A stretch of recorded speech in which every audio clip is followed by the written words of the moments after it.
Elisha the prophet who brought the dead to life. Imagine having so much power in your words and actions that even death had to give way. Elisha was not just an ordinary prophet. He was chosen to carry a legacy even greater than that of his mentor, Elijah. But what makes his story even more extraordinary is that he was able to do the impossible: bring the dead back to life. And we're not just talking about physically dead people, but also buried dreams, situations that had lost hope. Have you ever wondered what makes someone capable of performing such great miracles? Are we prepared to live this kind of faith? Elisha shows us that faith is not just something abstract, it is an act of obedience and trust. More than that, it is a faith that transcends the difficulties of life, and even death. Who hasn't gone through situations where there seemed to be no way out? A relationship, an opportunity, a project that seemed dead and buried? But with Elisha, we learn that God is not limited by our circumstances. The same power that multiplied the oil, purified the waters, and liberated a nation also brought the dead to life. You might be thinking, but that was thousands of years ago. What does this have to do with me? The truth is that Elisha's story is not just about the past, it's about the present. How many times do we feel defeated, as if everything is lost? That's where Elisha's lesson comes in. He teaches us that no matter how dead something seems, God's power can reverse any situation. No matter if what stands before you seems unreachable, with faith and action, miracles can happen. And the question is, are you ready to bring your own dead back to life? The doubling of Elijah's spirit upon Elisha, the beginning of a new ministry. Elisha found himself with a huge responsibility. After Elijah's departure, he needed to carry on a legacy of miracles and prophecies that had impacted Israel for years. However, Elisha didn't just receive responsibility, he also received a double portion of Elijah's spirit. This doubling of power was more than just a continuation. It was a sign that God was ready to do something even greater through him. And like any new beginning, he needed faith to embrace this new phase. Who hasn't felt overwhelmed by taking on a new challenge? But Elisha shows us that with faith and divine anointing, the impossible becomes the starting point. The first big lesson we see here is the importance of being prepared for what's to come. Elisha wasn't just a passive follower of Elijah. He was watching every move, learning from every word. Often, we find ourselves in situations where we desire success, but we forget to prepare for it. Elisha teaches us that we need to be alert to opportunities for growth, whether at work, in studies, or personal relationships. Preparation is a way to multiply the potential we have. After all, who hasn't heard the saying, God helps those who rise early?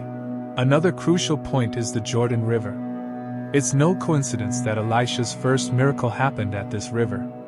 Throughout biblical history, the Jordan represented moments of transition, change, and new beginnings. For Elisha, it was where he proved to himself and the people that Elijah's spirit truly rested upon him. If we think about it, how many Jordans have we crossed in our lives? Those moments when something must be left behind for a new cycle to begin? It's in this river of transition that our greatest challenges and opportunities for growth emerge. And so, without a moment of rest, Elisha was ready for the next step in his ministry. And the question remains, are you ready to cross your own Jordan? Because Elisha's crossing was not the end, it was the beginning of something much greater. Deep down, each of us carries the potential for a succession of miracles. Perhaps all that's missing is the courage to take the first step. The purification of the waters of Jericho, Elisha's first miracle. Immediately after crossing the Jordan, Elisha encountered a critical problem in Jericho. The city's waters were contaminated, directly affecting people's lives. Imagine living in a place where the source of life is corrupted. The land became barren, and life slowly faded away. Elisha, with the same confidence he inherited from Elijah, knew exactly what to do. He asked for a new bowl with salt. Something seemingly simple but in the hands of a prophet became an instrument of healing. Elisha's first miracle wasn't a large public event, but it had a profound impact. After all, when the source of everything is compromised, nothing prospers. This miracle is a powerful metaphor for our lives. How often do we notice that something is wrong at the source, whether at work, in relationships, or within ourselves, but we don't know how to fix it? Elisha teaches us that, to heal the problem, sometimes we need to start with something new, like the new bowl he requested. It's no use trying to solve today's problems with yesterday's tools. Sometimes, we need to let go of what's old and bring in something renewed to make a difference. Have you ever thought about what new bowl you need to introduce into your life? Another important detail is the use of salt. In the Bible, salt carries a deep meaning of covenant and purification. When Elisha threw the salt into the waters, he symbolized not only the restoration of the water but of Jericho's very life. Salt, something small and seemingly insignificant, transformed the reality of an entire city. Similarly, small actions in our lives can bring monumental change. Healing and multiplication start with simple steps but have a profound impact. And what can we take from all this? Sometimes the solution to our problems lies in simple things. Elisha didn't make a spectacle. He simply trusted the power God had given him and acted. What in your life can you purify today? Perhaps, like the waters of Jericho, your source needs a touch of renewal. And this leads us to the next major event in the prophet's life, one that teaches us about the power of divine provision. The multiplication of the widow's oil, the power of divine provision. In times of need, faith and obedience are tested. The story of the widow who encountered Elisha teaches us the transformative power of trusting in God and His divine provision. In debt and about to lose her sons to pay off what she owed, she turned to the prophet, seeking a solution to her desperate situation. Elisha's response was simple but full of wisdom. "What do you have in your house?" Sometimes, the solution to life's greatest challenges is right before us, but we need faith to see it. Who hasn't faced situations where there seemed to be no solution, but a small action made all the difference? Elisha's instruction was clear: gather all the empty jars she could find. The multiplication of the oil came through obedience and action. It wasn't enough to believe, she needed to act, and that's exactly what the widow did. The miracle didn't come through instant and magical provision, but through the multiplication of what already existed as she filled each jar. How many times in our lives does provision begin with something we already have, but we fail to appreciate it? This story teaches us that God can multiply what we already have in our hands if we have the faith to act. Another significant point is the relationship between the size of the miracle and the number of jars. Divine provision was only limited by the number of jars the widow gathered. This makes us wonder, how prepared are we to receive what we ask for? If the widow had brought more jars, more oil would have been multiplied. The same logic applies to our lives. How willing are we to receive what God is ready to give us? Preparation and openness to blessing are just as important as the faith to ask for it. And so, the oil multiplied until there were no more jars. The widow paid off her debts and lived on the rest. God's abundance not only solves our immediate problems but prepares us to live beyond our expectations. And this brings us to reflect, what do we have in our hands that can be multiplied? How can we, like the widow, act in faith and prepare to receive the miracle? Speaking of miracles, the next one involves an unexpected healing and a lesson we all need to learn. And before we continue, don't forget to subscribe to the channel, turn on notifications, and like the video. Elisha and Naaman, the healing of the leper and the lesson in humility. Naaman was a powerful man, commander of the Syrian army, respected for his bravery and achievements.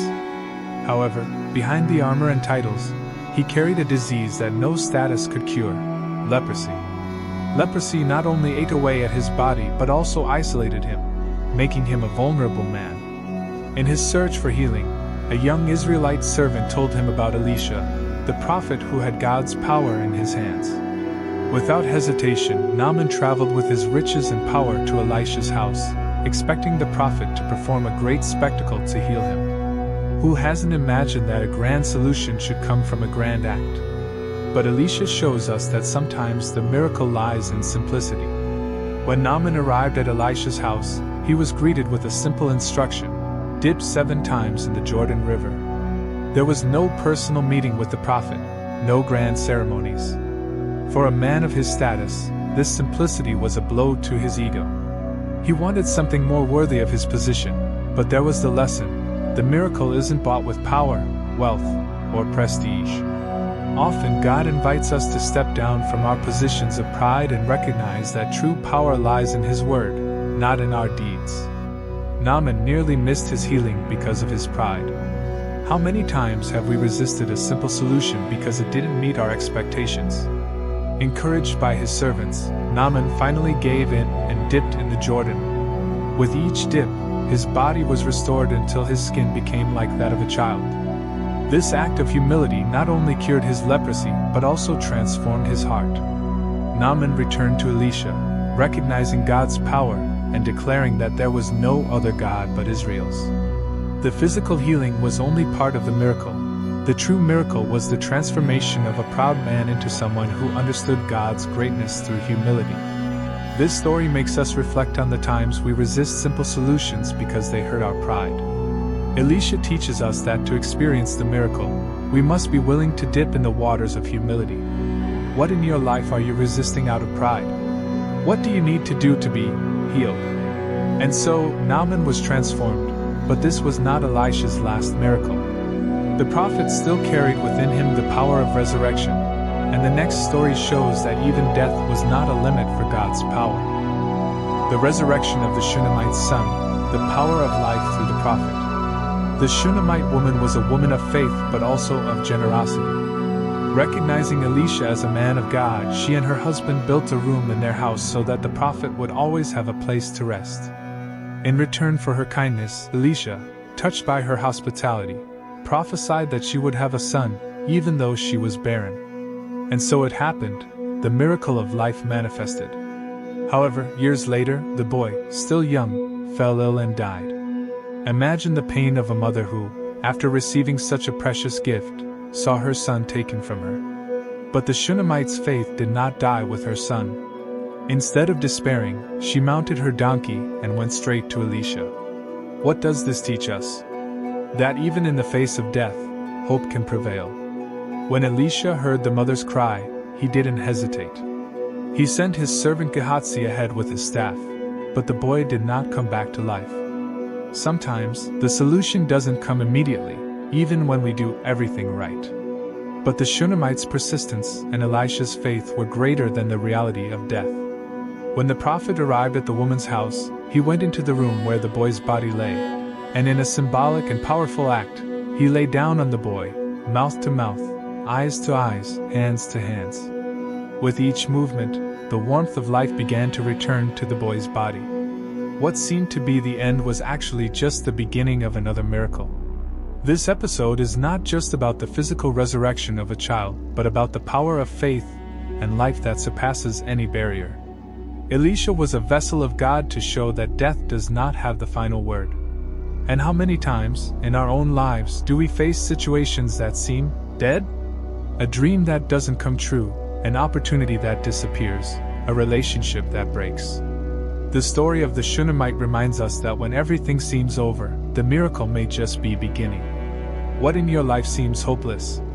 What area do you need to surrender so that God can restore and bring life again? And so, the boy was resurrected and returned to his mother, a sign that God's power is not limited by life or death.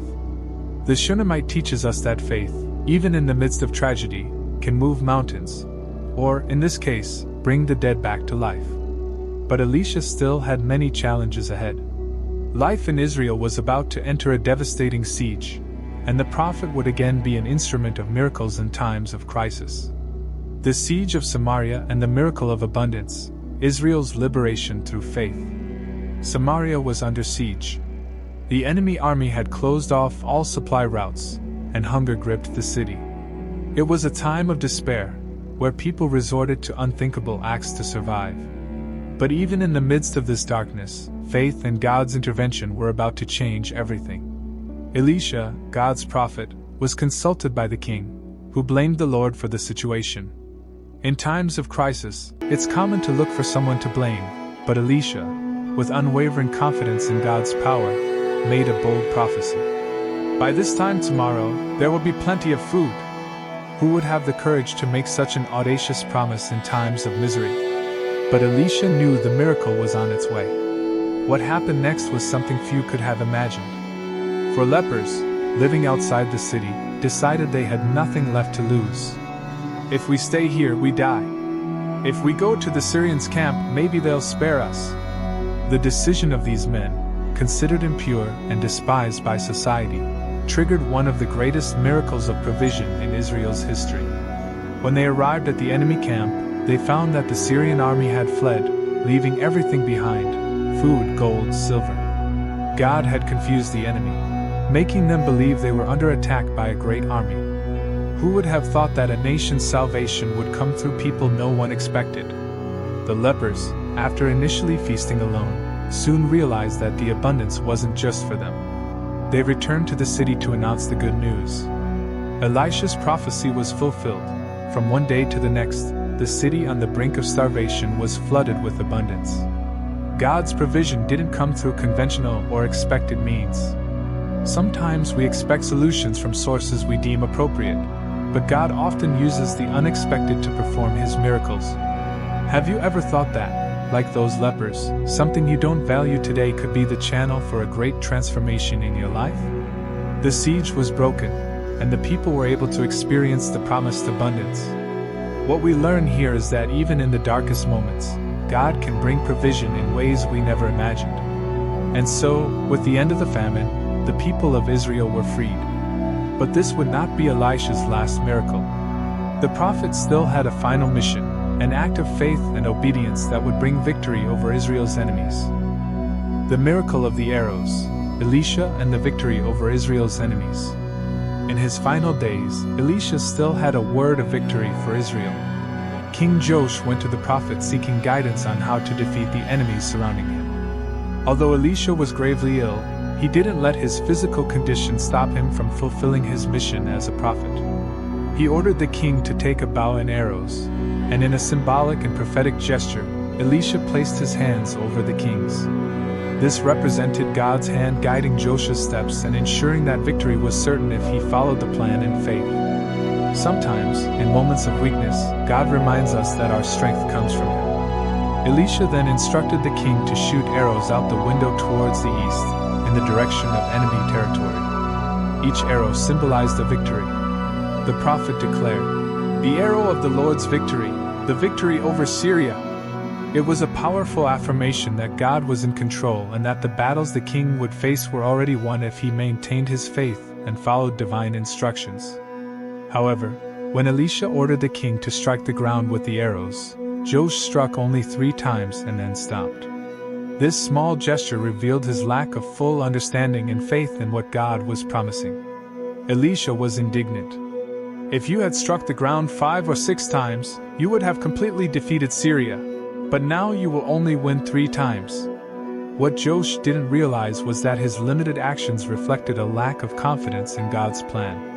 Often, we ourselves limit the blessings God has for us because of timid actions or a lack of persistence. This story teaches us that victory is as great as our willingness to believe and act. Are you, in your life, striking the ground only 3 times when you should be putting all your faith into action? With that, Elisha left a final lesson. God is ready to deliver victories in abundance, but it's up to us to receive these promises with full confidence. The prophet died shortly after, but his message and miracles continued to impact Israel. Even after his death, God's power through him was not over. What followed would be a miracle that transcended even the limits of life and death, showing that the legacy of a man of God can continue to touch generations. Now that you've seen the extraordinary power that God manifested through Elisha, the question is, what will you do with all this knowledge? Are there areas of your life that need divine intervention? Maybe it's a dream you've set aside, a relationship that seems irreparable, or even your own faith that has cooled over time. Elisha's story is not just an ancient tale, it's a call for you to believe that the impossible can happen today in your life. So, what is dead in you that needs to be brought back to life? The truth is, the same God who acted through Elisha is still willing to act today. But He's waiting for you to take the first step, for you to decide to trust and act. And that action can start with something simple, like recognizing the areas of your life where you need a miracle. It could also be helping others see this power. If Elisha had limited his faith, many miracles wouldn't have happened. Are you limiting what God can do in your life? How many arrows have you been shooting lately? The decision is yours. You can live a life of routine and conformity, or you can start living a life of miracles. And you know what's most interesting? You're not alone on this journey. We're here to learn together. So, if you want to keep receiving deep and practical teachings like this, subscribe to the channel and turn on notifications. Let's keep exploring what God can do through your faith, because the miracles, just like those of Elisha, are only beginning. If you want to continue learning from these transformative stories, don't forget to subscribe to the channel and turn on notifications. That way, you'll stay updated on each new teaching that can impact your life and your relationship with God. Let's continue this journey of faith together.